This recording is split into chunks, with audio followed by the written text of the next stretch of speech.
Hello and welcome to The Gist. I'm your host, Chris Vetrano, and I'm here every week breaking down all the things happening in pop culture. And today I'm so excited. We have such a special guest joining the conversation.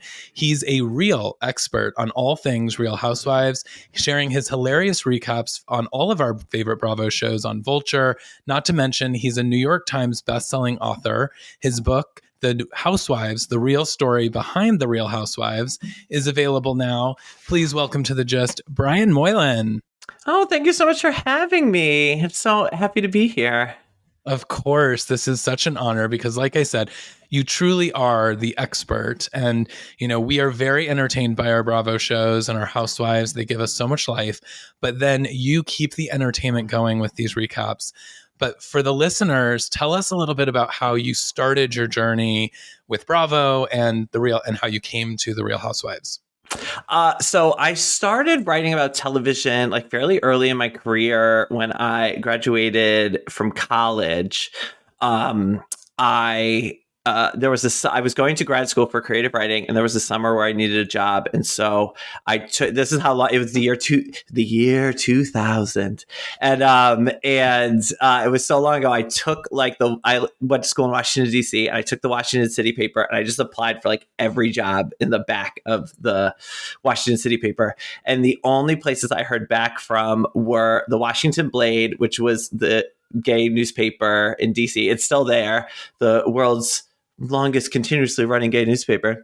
And so it was them and the Crew Club, which is like the local bathhouse. And so those were like my two job interviews. And so I went and interviewed at the Blade, and I was getting ready for my interview to go interview at the Crew Club, and the Blade called and were like, "Oh, you got the job." And so I never went to my bathhouse interview, but I mean, that's really my sliding doors moment, if we're being honest. Like, it could have gone one way or the other. Seriously. And so back then, there weren't a lot of gay people on television still. It was kind of like Will and Grace, Queer as Folk kind of era, but like not like today where there's like gay people all over the place. And so I started a column in our newspaper about like gay stuff on television, and at the time, there were a lot of local gay publications, so we started syndicating that, and so I got better interviews and like more access and stuff like that. So that's how I kind of started writing about television, and then I moved to New York eventually, and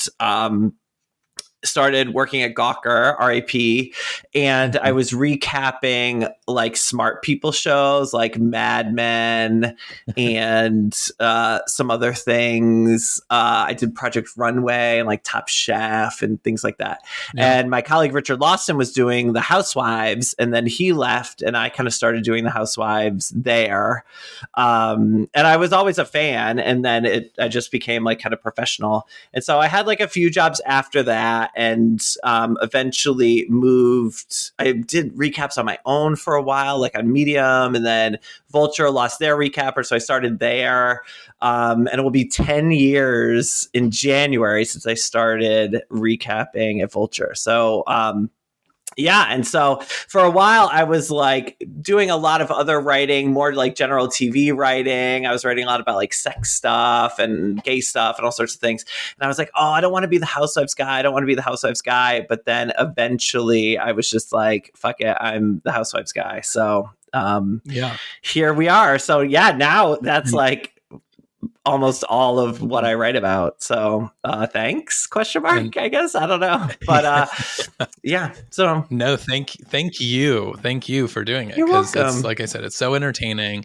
And so I know you mentioned it in your book, but you started like from the very beginning. You saw these women of the OC, and actually it was Shane Kehoe who gave you this life, and you were like, okay, I've got to tune in. Is that sort of the beginning for you? Absolutely. Because so I was living in DC, and I lived in this apartment. It was like a basement of a townhouse. My friends all called it the dungeon. It was like the worst apartment ever, but it was $350 a month, if you could believe such a thing. And so I was living there, and we had free cable. And by free, I mean pirated. And it had Bravo.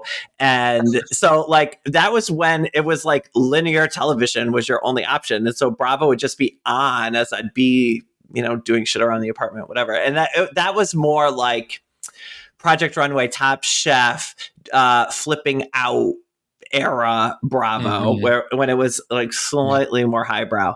And so I just like it was on one day, and there was Shane Keogh in his like swim trunks, like in a floaty in the pool, and I was like, what the fuck is this show?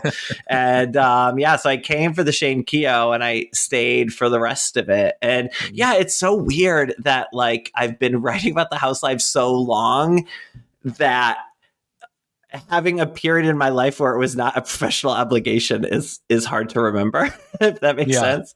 But like back when you actually enjoyed just watching it without having to think about like taking notes about it. Yeah, and I still really enjoy the shows I don't write about, like Atlanta I don't write about, Potomac I don't write about, Below Decks I don't write about, things like that, where I just get to watch like a fan and just enjoy myself, and rather than paying attention. And this season of Vanderpump Rules was so incredible and insane that I was like, oh, I have to watch it twice anyway, like, because there's so much to get. And so I started watching it like with my husband at night, like with everybody, maybe a little stoned, and the way Bravo is meant to be appreciated. And then the next morning I would go and watch like a recapper and like take notes and stuff. And so it was so fun to get, because it was such a good season, to be able to enjoy it like the way it's meant to be enjoyed, as well as it being a part of the workday. If that makes sense. Yeah. Yeah, absolutely. And I mean, I guess we'll get right into that, because I have more that I want to cover on your book, and of course the Housewives. But since you brought up Scandival, I think the first thing is, I'm guessing when you watched it back, you watched the supersized Peacock versions uncensored.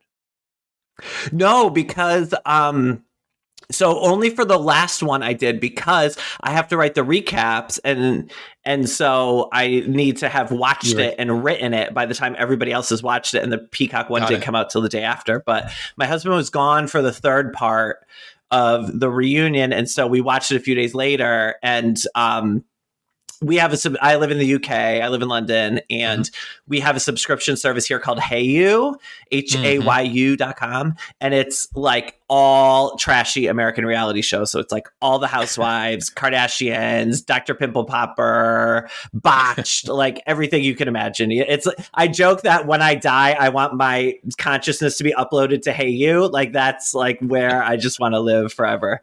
And so we watched it on HeyYou, and so it comes on the day after there. And so they just showed the Peacock extended ones. And so we watched it after I had recapped the regular Bravo one. And I was shocked at how much better it was. And I was like, damn, I wish I was watching these all along. Like there was so much more. There was so much more context. Hearing people say the F words and the C words and whatever else has such a deeper impact than you think it does, because you hear it bleeped and you're like, oh, I know what you're saying, but to actually hear them say it is like crazy. Yeah, I mentioned it on this podcast too. Like it was, I feel like now there's no other way. And I know they just announced they're going to do the part 3 Jersey reunion uncensored on Peacock and do the same thing. But it's like, this is just where Peacock needs to go. Is like, we need it uncensored. And I remember having that same sort of feeling when I watched Drag Race for the first time on like Paramount Plus or something. And when Rue says like, don't fuck it up. And I remember feeling like, whoa, that has a different impact without the bleep. And it's like a completely different experience.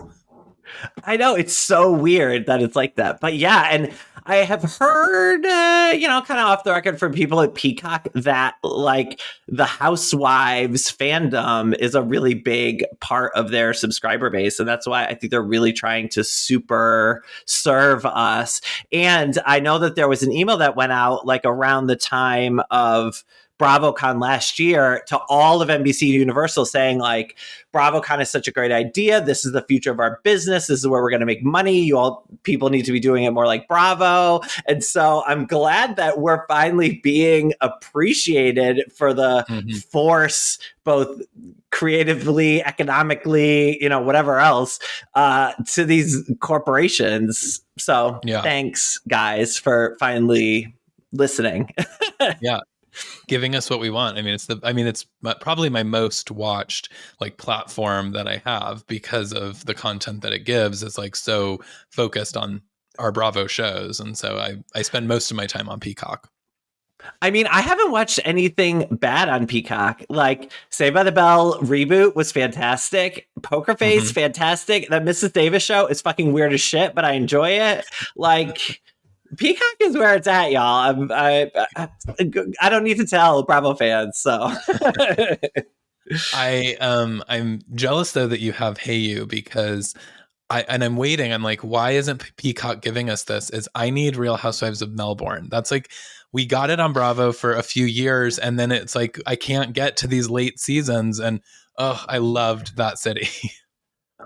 Oh my God, it was so good. It was so good. And I hear the reboot I didn't love. There was no Gina, which, Gamble was on it. So I enjoyed that, but I didn't really finish it because it was a little so-so. Supposedly they're trying to reboot Sydney. Question mark. We'll see. Yeah, I am blocked by Gina on Twitter. We got into a bit of a Twitter feud back in the day, but now I like wish I had access, because I'd be like, how can you like pirate me these episodes? I need them in my life. Like, that was such a good city. And so I'm hoping that like someday Peacock realizes it and they load us up with Melbourne, because I would love that. Yeah, they should. I mean, I don't know why they don't put every Real Housewives on there ever. I joke that there should be a Real Housewives Christmas movie, but all the parts are played by Real Housewives who have aspirations to be actresses. Like, love it, girl. We would watch the shit out of that. I mean, we're such suckers. We'll watch anything you put in front of us. I tell you. Oh, so I got the first 3 episodes of the Sonia and Luann show, the Welcome to Crappy Lake show. Tell me. Yes. It is so good and it is so funny. Like, the bar was very low, and so granted it cleared my low expectations, but it was, my husband and I both watched it and we were both like, this is so good and like funny, and there's like fart jokes, and like Sonia fucks some random redneck that they meet at a bar, like, and then they take them mudding the next day. It's just like nuts. Yes, this is what I wanted. Yeah, the trailer looked amazing, and I had low expectations, and then I was like, oh, that is going to be amazing. And after watching the premiere of OC last week, I said on this podcast, I was like, Shannon Beador gives such like good camera work, and she like gives us such like comedy, that I was like, I feel like she needs to be thrown on this like Crappy Lake series with a Sonia. Like a Sonia and a Shannon, I feel like could be pure comedy. So I can't wait for it. I love that you saw the first 3 and that's your reaction, because I have a feeling it's going to be something we're going to all feast our eyes on. And they're 30 minutes each, which is like, it's like just enough. It's like the stupid, wonderful summer show that you want. So I'm very excited for all of you to see it with me. Yes, absolutely. Well, speaking of the OC, what are your thoughts about this new season as we're kind of starting to get into it? The return of Tamra, the new Jennifer housewife. Like, what are your thoughts? I don't think they have anything based on, I mean, like the trailer is supposed to be the best parts of the season, right? And it's like, even the worst seasons, you watch the trailer and you're like, okay, it's going to be a good season. And then I watched the trailer and I was like, they got nothing. And based on watching the first episode, I don't think they have nothing either. And so I am ideologically opposed to bringbacks. I mean, there are a few people I will make exceptions for, and they're usually the people who shouldn't have been fired in the first place. Namely, Sharia Whitfield is always welcome on any Real Housewives of Atlanta I'm watching. And Tamra, I don't think they probably should have gotten rid of Tamra. But yeah, I don't think that the future of Housewives is in the past, because, we never... Like, we didn't know we needed a Dorinda Medley until we had her. Right. We didn't even know a Shannon Beador existed until they found her and brought it to us. And so I don't know what is going on with Real Houses of Orange County, but because they've had some great all-time housewives. Shannon Bedore, Kelly Dodd, all-time great. Tamra, Vicky, all these people, and they're all on the same show, but they can't make a good show together. And I don't know if it's their fault, if it's the producer's fault, if they just need to like scrap Orange County altogether, if they just need to fire all them and like rehire people. I don't know what the deal is, but I mean, if I weren't getting paid to watch it, I would have given up on it years ago. Sorry, Orange County. Yeah. But I'm wondering if this like New York, you know, hard reboot of New York is a kind of test balloon, because we're starting to see OC, Atlanta, New Jersey, like really flagging a lot. And I'm curious, you know, how that's gonna rectify itself. Yeah, I agree. I think that, like, you know, Tamra, I agree. Like, at first I was like, I feel Dorinda is, I think, the perfect example where it's like, you need a Dorinda, but then you also, like, if there's a reason that we got rid of Dorinda, then there's probably a reason why she's run her course, and maybe we don't need to like reboot her, and maybe we don't need to bring her back when everything else is feeling stale. And I think with OC, the thing that I like so far, Tamara's been okay. I feel like maybe I keep hoping that like Bravo has learned their lesson, is that in the past, sometimes on these really boring seasons, they pack the trailer full of all the most explosive moments and then there's nothing else. And so I'm hoping that maybe there's stuff that is coming that we're going to get, like the mid-season trailer. We're going to be like chomping at the bit for the rest of the season. But I think that's a false hope. I mean, because like, if there's a great moment, like, why would they save it? And that doesn't quite. Yeah, it's. I was hoping that wouldn't be the case, but I also, I mean, my personal opinion is I don't understand. We're like rotating through Housewives on some of these other franchises, like it's Survivor, and somehow Gina and Emily are still full-time cast members on OC. I like Gina and Emily. I'm sorry. I do.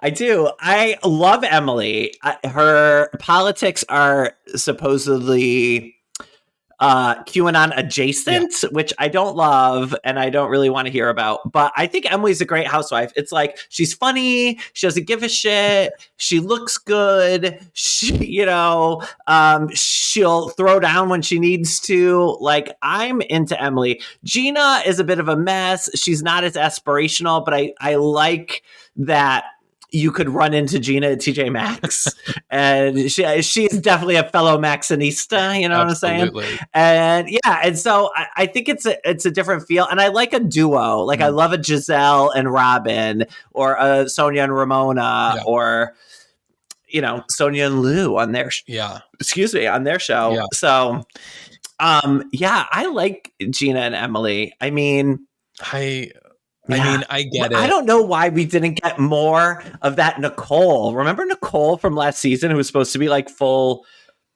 Excuse me. The rumor was that she was going to be like a full-time housewife. And then whatever happened with Heather Dubrow and the lawsuit, and Heather Dubrow like put the kibosh on it, and she kind of left the show. But I think Nicole would have been a great addition. She's clearly a crazy person. Yeah. So. Yeah, I mean, bring it. I think Heather needs to she's probably another one that we didn't need to reboot and bring back, because I think that like she's got her claws in Bravo in a way that we don't need in a housewife, because, you know, to the Nicole point that you just made. And then also, as we were hearing, like the filming and production was happening on OC, there was supposedly some explosive cheating rumors about Heather and Terry, and none of that is in the preview. And I'm like, something tells me that Heather and Terry, like, you know, put the end to that storyline, and we're like, that's not going to fly. And now I'm like, well, maybe that's why we don't have a season, because that's the story that we actually like could have sunk our teeth into. Right, what everybody was talking about.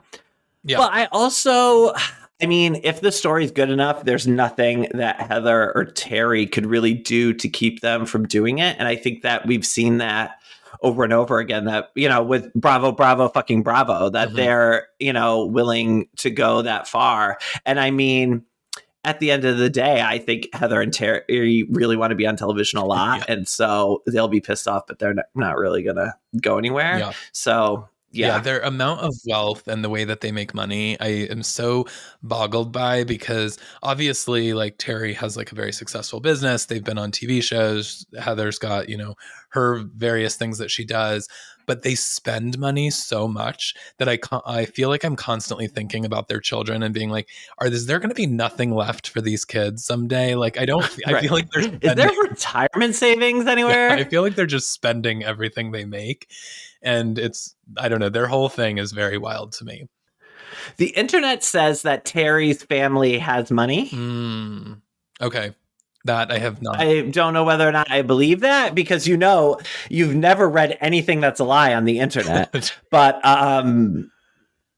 we'll see. But yeah, I'm with you. And then they were on, but they just bought a house from one of the brokers on Selling Sunset. So, Right. So they bought like a giant Beverly Hills, quote unquote Beverly Hills, but it's really Century City apartment. And the rumor was that she's been trying to get on Beverly Hills. And she was initially introduced to the producers by Lisa Vanderpump, who was trying to get her on Beverly Hills. And then instead, they ended up putting her on Orange County because the same production company makes Beverly Hills and Orange County. So interesting. Yeah, I don't know if I need her on Beverly Hills. I don't know if I need her at all, to be honest. No, I don't need her anywhere, really. I mean, she gave us some good years. She's good enough, but like, that's the thing now is like we have Ultimate Girls Trip. Like if we want to see Heather, like fly Heather to Thailand for a week with a bunch of other people and like let's see her. Like we don't need to bring her back. Like I don't think she's bringing anything like new or different or better to the show than what we were already getting. Yeah. But yeah, also like Shannon's boyfriend waited till right after cameras finished filming to dump her. Like, so, we're not even going to get that. Like, John, come on, at least dump her at the beginning of the season. Yeah, give us something. Yeah, exactly. Yeah. Yeah. Speaking of Ultimate Girls Trip, the ladies, we now have seen Ramona and Sonia and Dorinda. We've seen Kelly and Kristen. We see them making their trek to St. Bart's.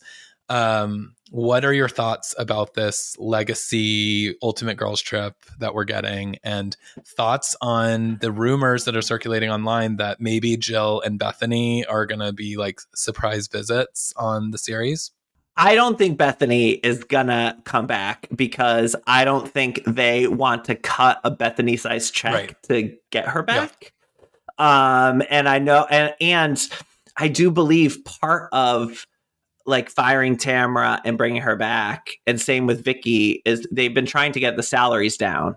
And so it's like, if you rehire Tamara, she's not going to take a giant pay cut. So you had to like fire her and then you rehire her and you're like, oh, we're going to give you half as much.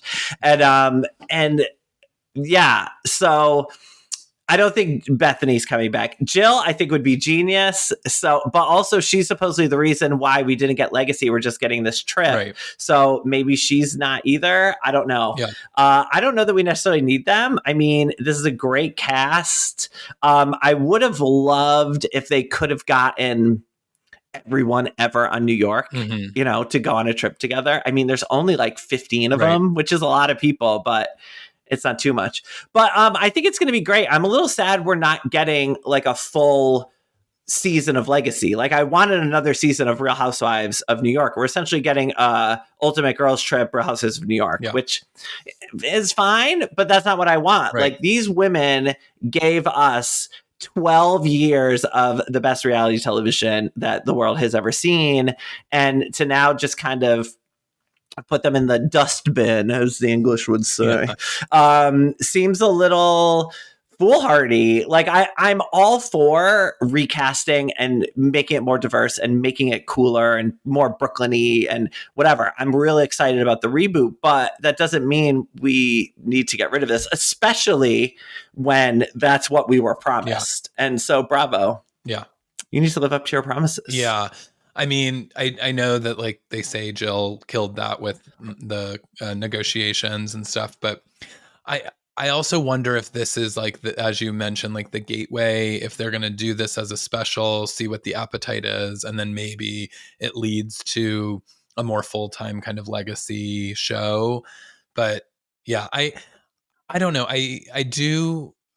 I feel like there is some missing characters. Like I don't know where Kristen really fits in. She wasn't like a staple to me for New York, and Yeah. I would love to have seen like a Carol or something back.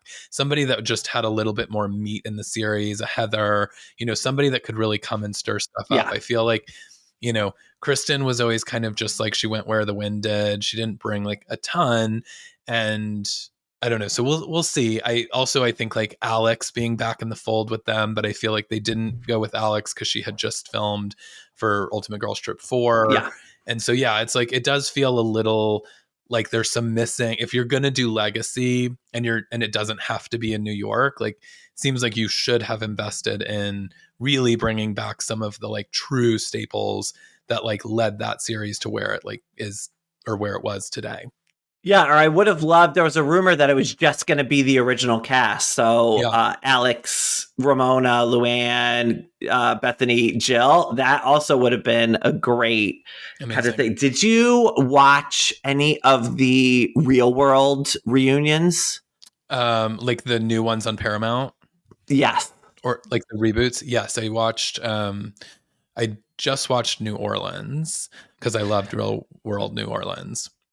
That was one of the best reality shows I've ever seen in my life because it was really like a reality show about middle age and like revisiting your youth. And in this, it's like like rewatching it with the people you were there with, and like talking about what had happened in the intervening years and how fame affected all these people and how they come out the other end of it. And I mean, it was like The Big Chill, the reality show, and I was obsessed with it. And so I think that we would have gotten some really good stuff from bringing all those women back together again, especially because they're not nearly as conflict averse as some of the people on Real World Homecoming: New Orleans.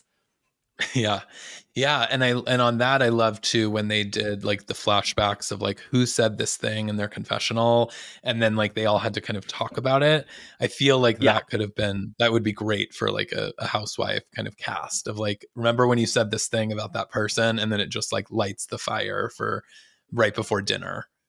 Yeah, it's like, oh, let's revisit when Bethany called Luann a snake at a fashion show in season 3. And let's go from there and see how everybody feels. Let's make Ramona and Bethany watch their trip across the Brooklyn Bridge. Yes. And 10 years later and talk about it. That's what I want. Yes. That would be epic. I mean, Ramona would have no clue that scene ever was shot. She would have like not remember any of it. She'd be like, no, that wasn't me. That wasn't me. I am obsessed with like the idea of what happens to the women, like, or anybody really, like once the fame goes away. And I had dinner with a friend of ours. She's a television writer. She writes like very serious shows, and I was like, and her daughter is a huge Vanderpump fan, so we were talking about Vanderpump, and I was like, you should write a series where Raquel has to quit the show for her mental health and like moves back to Tucson and works in a bank and is like getting over her fame addiction. And she was like, that's a brilliant idea. And I was like, yes, I want to watch that show, and I want to watch that reality show. Like, I want to see what that's like. I mean, fame is such a specific drug and it fucks up all their heads. And I just want to see like how they all deal with it when the cameras go away. Like, can we get a little Lisa Rinna, web series about Lisa Rinna watching this season and trying to deal with not being on it? Like, fascinating. Yeah. Although I don't know that she would ever admit that that would be so inauthentic for her, because she would play it off as like, oh, I'm so glad I'm not. She would never be like, I hate it. I miss the attention. I miss the fame. Now I'm just going to fashion shows in weird outfits because I'm not on a reality show anymore.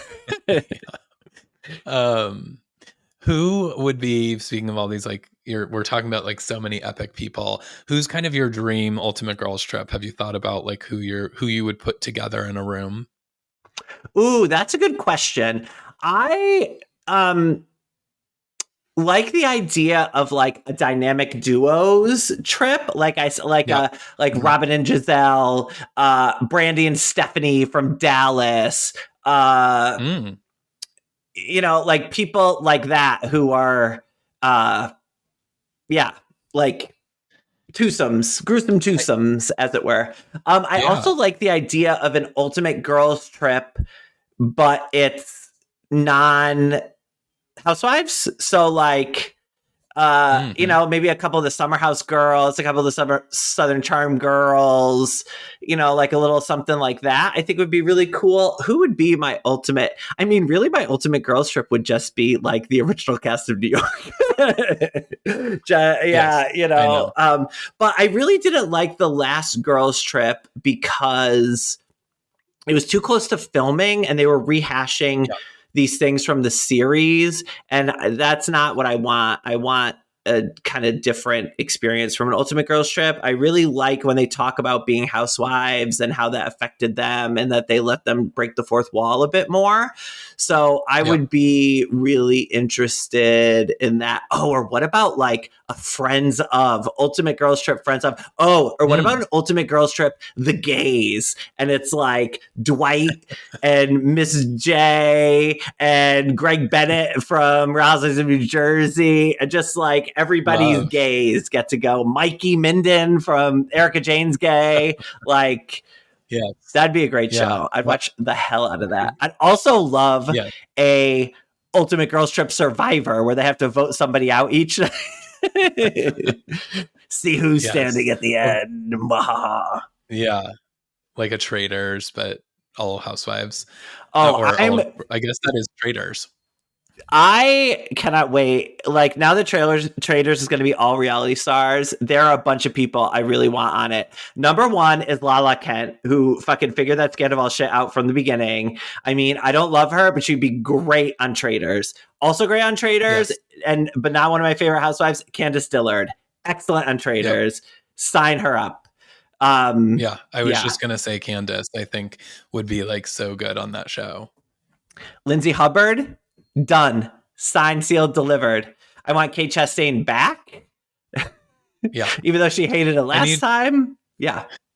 I need Kate Chastain back in some like fashion. I had heard that she and Brandy were potentially going to do some like duo show, and maybe it was like even this like crappy like kind of style series.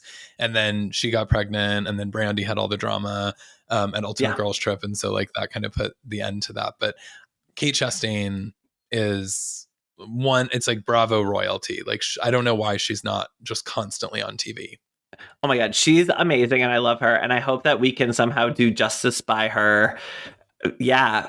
And that's what's so weird is I feel like once we derail these people's lives with a reality television career, like we need to support them forever. Like they're on the Bravo dole for the rest of their lives. Cause like it's one thing for, okay, if Ramona gets kicked off the show or the show gets canceled, she's approaching 70, she's going to be fine. What is Katie Maloney Schwartz Maloney going to do? Like, she has not had a job since she worked at SUR.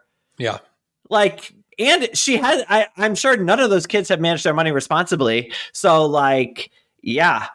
Yeah. Well, that's how I feel a little about like Carl and Lindsay. They were talking about like how much they're paying for their apartment on this season of Summer House. And it was like, neither one, and then Paige calls them out at the reunion, like neither one of them have jobs, so how are they making money? And like the last I've heard, I haven't heard anything about production for the new season. I had Sam Fair on the podcast, and she kind of hinted that like cameras were going to be picked back up, and so I assume that they will now that we're in the summer, but it wasn't announced in part of like Bravo's upfronts for the 2023-24 season, so I don't know what's happening with Summer House. I mean, I believe that I believe that there's another season, but I don't like the new schedule with Winter House because we have to wait so long to get both of them that it doesn't feel like vital anymore, especially because if there's major things happening, we've already seen it play out on social media and stuff. Yep. But usually they start filming the week before July 4th. So we have like a few more weeks. Oh my God, they can't get rid of Summer House. Last season was lousy, but I mean, I Yeah. love it too much. I was on Mandy Slutsker's podcast. She's fantastic. And she has a theory that Summer House and Vanderpump Rules can't be good at the same time, like that they're like two sides of a coin. And because we have had a killer season of Vanderpump, we had to have a shitty season of Summer House. And so, we'll see what the cards hold for next season. I feel like it might be another good Vanderpump shitty Summer House season, but I'm hoping for the opposite because I love Summer House. Yeah, I don't know where they go with Vanderpump too. I feel like some of these, I mean, it seems as though maybe Lindsay and Danielle are on a path forward. So I think that we're figuring that out. But it's like when you start having the cast that like refuse to film with each other, it really, Yes. I think, puts it in a weird place. I mean, I think that's why New Jersey's kind of at a halt right now. They're trying to figure out Melissa or Teresa or both gone. They like really don't know which way to go because you can't have a cast that refuses to be in the same room. Yeah, and it was already weird enough on Vanderpump where you have Tom and Katie like hanging out in Mexico. Like once you divorce this person, you never want to see them again. That's kind of the point. And so and that's the thing is we all acknowledge that these things are produced, that there is a certain amount of structuring that happens behind the scenes. I think less so on Bravo shows than a lot of other shows, but still it happens. But yeah, if Tom and Ariana have to be at the same party, like that's just, no one's going to believe that and it's going to be dumb. So, but you also can't have everybody like just filming with their sides and only filming with people they get along with. That's also dumb and not cool. So I think it's going to be hard, particularly for both of those shows going forward. And I'm glad I don't have to fix whatever that problem is. But I will say, as far as Summer House goes, I think that whenever these shows about young people, like we saw on Vanderpump where they all, nominally worked at SUR, and then on Summer House, they all like had jobs. Once all of their jobs become being professional reality stars, it's not as interesting to me anymore. Like, and I think that, like Paige says, oh, you don't have jobs. Yeah, their job is being on the show, Paige, just like yours. Like you wouldn't be selling shit on Amazon if you didn't have this huge platform thanks to the show. So you have a job, but your job is really to be on the show. So, but I also find that boring. Like even if you think of Kyle's Loverboy as kind of like a vanity business, like he is working, he is doing things. And I just think that is much more interesting and cool. Yeah, I think, and you were talking about the sort of schedules of the Winter House, and we also kind of mentioned the last season of Real Housewives Ultimate Girls Trip about so close to the filming. And I think Bravo in general needs to really think about how are we setting up these shows for success? Because one of the things I hated about the Summer House, at least the first episode of the reunion, I felt like everything covered was about like what news stories came out and who gave like Dumois a tip, a blind item about Kyle cheating. And it was all stuff that didn't happen on the show. And it's like, well, that's because that's all that they can talk about. And then meanwhile, they've already filmed Winter House as they're filming this reunion, which some of them are there for. And it's like the dynamics are just like not making sense. And that was, I had Gibson Johns on, and we talked about Ultimate Girls Trip when it first aired. And we were talking about that same thing, that all these women had just come from their seasons. And then they like came with like ongoing drama. So you got the bad weather drama and you got, stuff going on with Potomac. And then the problem is like now as Ultimate Girls Trip was filming, they were filming or as it was airing rather, they were filming their new season of Salt Lake City. And it's like, so now Heather and Whitney are seeing like what's playing out on the show. And now is that going to go into this next season of Salt Lake? And then it's like, at some point we have to like, what's the Sutton thing? Let the mouse go. Like we need to be able to like put an end to that storyline. Yeah, no, absolutely. And I think that's what was weird about this Ultimate Girls Trip is that, they had filmed it before the reunion, but we saw the reunion before we saw Ultimate Girls Trip. And so it's like, Heather and Whitney are making up at the end of Ultimate Girls Trip, but then we already know that they're falling out at the reunion. And Yeah. so, yeah, it's all like weird. And with the Housewives and Ultimate Girls Trip, I don't mind it as much as like the Summer House, Winter House stuff. But yeah, it's been really interesting to me how, you know, social media and things playing out on Instagram and Twitter and in the press and whatever has affected everything. And I mean, thank God that Scandival broke, you know, relatively early in the season, you know, because I feel like the timing of it could have fucked everything up a lot. And I think it's like the story came out, they got the cameras back up, they filmed the reunion, like everything. It was in this like beautiful, perfect little window. And I don't know that that's ever going to happen again. We're never going to have another Scandival. It's never going to be that good. I hate to tell you all, but yeah, no. And I think we've reached the peak. Absolutely. And my fear is that like now, like these Southern charms and the summer houses and stuff are, as you talked about, like fame is addictive. And I hope that we're not getting into some like artificial, like we've got to create storylines and we've got to like create some kind of scandal that's going to happen so that we can be as big as, you know, Scandival was. And that's my fear about that, is because like you said, it was so authentic, it was so real, and that's why it was so good. And there will never be that moment again on Bravo. No, and I feel like everything, I mean, people say that movies are a director's medium and television is a writer's medium. And I say that reality shows are a casting director's medium. Like it's all in the casting. Like it. And I think that is what was so good about Vanderpump Rules, is that they cast a group of actual friends. And these are people who, as we saw, hang out when cameras aren't rolling. They are actually in each other's lives. They are friends. And it was like 10 years of that group dynamic that made Scandival so shocking and crazy. And no one else can come even close to that, you know? Like, yeah, Craig and Shep have known each other for 10 years, but like what new bimbo is on this season who nobody knows? Like that's not gonna ignite a Scandival level event. So yeah, it's very interesting. It'll be interesting to kind of see where we go from here. Are there other or actually I know where I want your thoughts is this new New York era that we're about to usher in a couple of weeks. What are your thoughts on the new Roni? I haven't seen anything yet. I mean, I know of Jenna Lyons. I've met her at a few parties. She's as frosty as they come. So that seems good. Yeah. And I'm hopeful.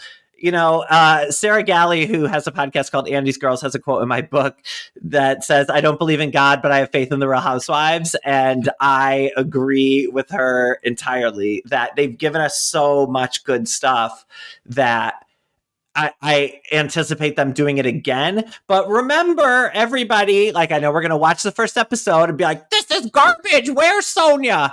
Like, the best franchises take a year or two. You know, they're not all hits right out of the gate. You know, so let's give them some time to gel, get everything right, see how it's feeling.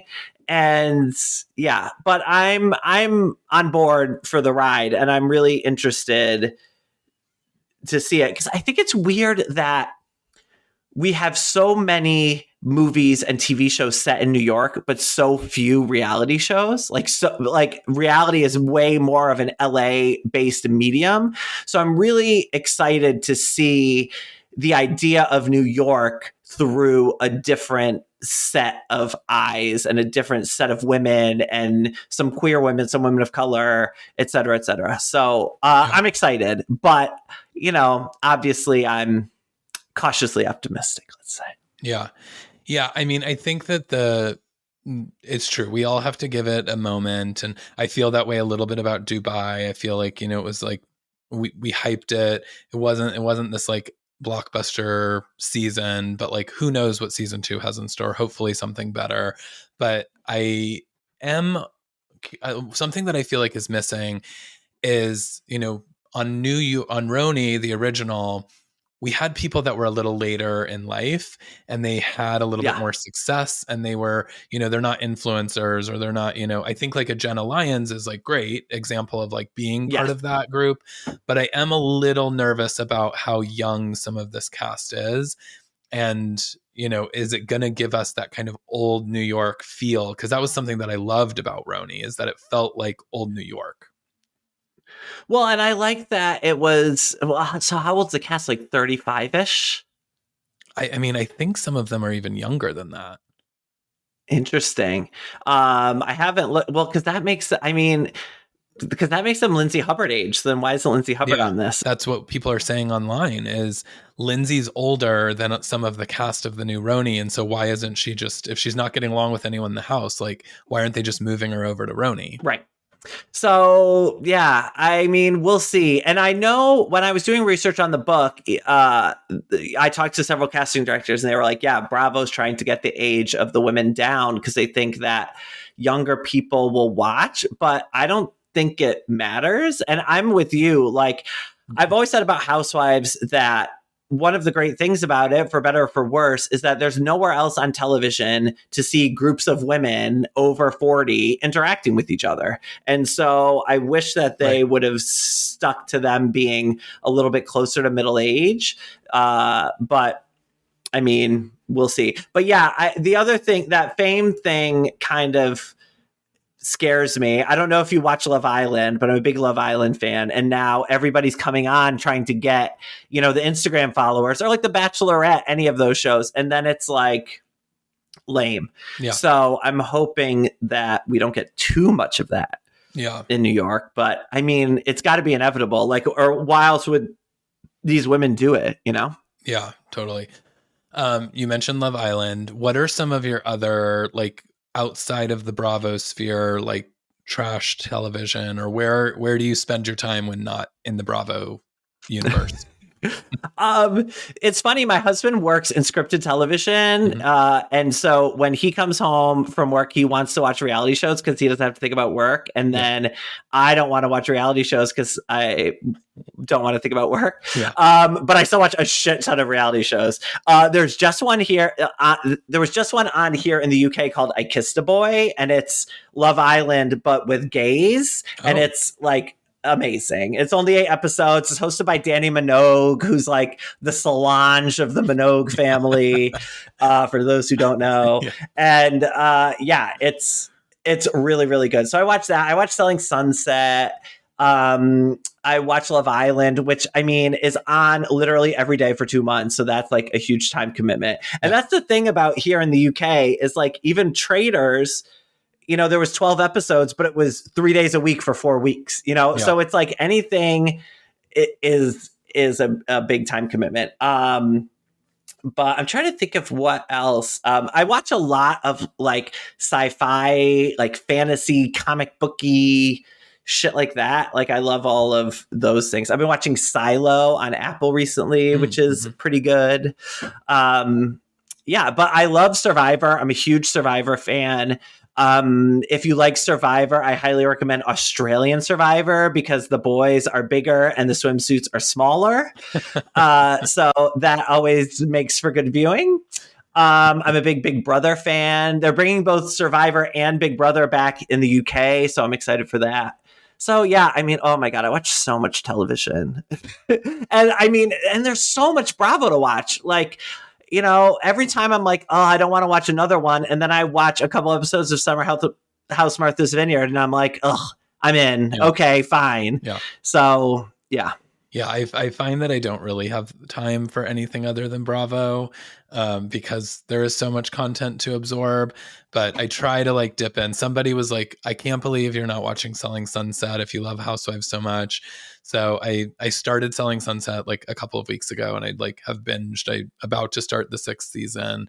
To me, it's nothing like Housewives because it's so overproduced and so like scripted, and it has that Hills vibe. But but I am entertained by it. That's why I watch it, because I can't figure out how it's made and I can't figure out what's real and what's not. It's like they clearly hate Christine. But and Christine did some fucked up things, but did Christine do those things on the show? Like for the show? Did she do them because someone told them to? Did she do them because she's crazy? Right. Like I can't figure it out. But my other problem with Selling Sunset is none of the things they're fighting about ever happen on camera. And so like in the 6th season, they're like, oh, we were hanging out. And then afterwards, Brie and I went and she did XYZ. It's like, if I can't see it, then I can't judge it. And I don't give a shit. Yeah. And that was everything with Christine. It was like, oh, well, a client called and said, blah, blah, blah. Well, how can I believe that if I never saw the call? And also, how can I believe that when I don't even believe that the people who you are bringing to this house are actually interested in buying this house? Like, I don't believe anything that's happening here. Right.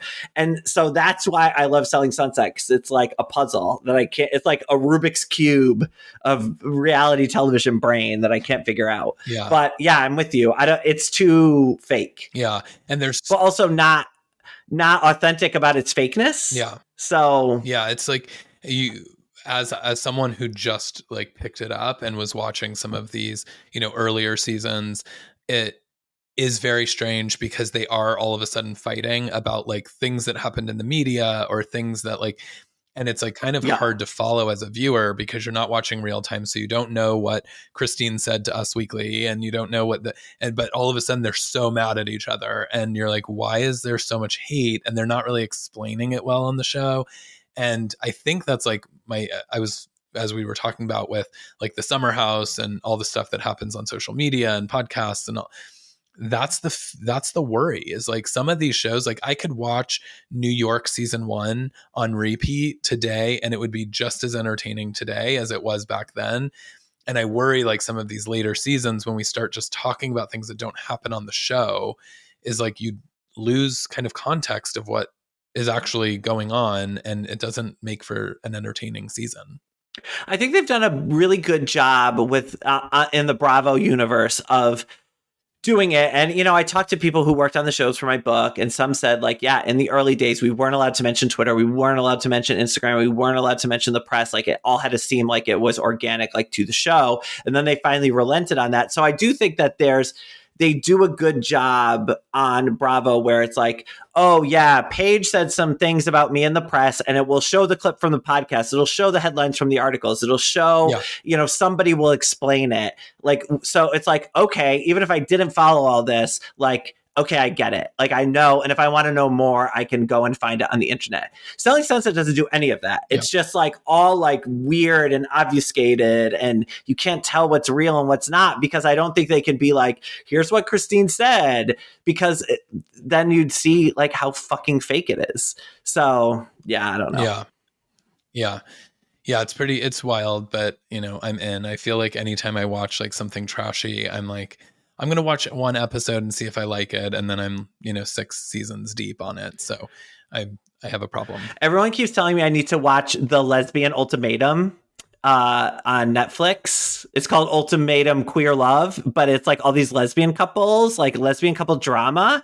And I was like, I love drama, but lesbians bring a high level of drama. Like that might be too much drama. That might be my drama ceiling. It's like a lesbian drama, but I will watch a few and find out because I love the Kiss the Boy so much. There was only 8 episodes and they've renewed it for a second season. I hope it's twice as long. Yeah, and shockingly, the boys didn't they were hot and heavy, but it wasn't like crazy fucking or anything. So I was like, thank you for not embarrassing our people in front of the straights. But also like you could give us that too. Yeah, I mean, a little bit. I wouldn't mind that. So I just I'll watch anything as a reality show. I watched that Welcome to Wrexham show. Do you know about this? No.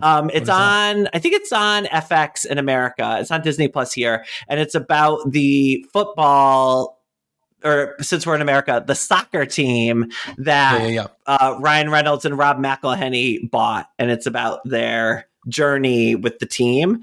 And I love that. And I told my father it was really good and he watched it and he kept sending me articles about like the standings of the season. And I was like, no spoilers. I want to watch it on my show. Like, I don't want to hear about this. Like I need to see it on television. Thank you.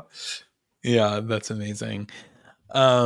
Well, I think before we wrap, there's a part in your book where or a section of the book where you name the 5 essential episodes for people that have never watched Real Housewives. I'm curious, has that list changed at all? And since you wrote the book, and if so, kind of what makes the cut now? Remind me of what the list is, since it's Yeah. been a few years. Yes. I mean, obviously Jersey, uh, the finale of Jersey, Yeah, the dinner table party flip. from hell. Yeah. Yeah, Dinner Party from Hell, Beverly Hills, Sun, Sand, and Psychosis, New York City, and yeah, Bringing Up Old Ghosts, Orange County, yeah. and Pillow Talk or Pillow Fight, Atlanta. I would maybe get rid of the OC one and replace it with Jen Shaw's arrest. Okay.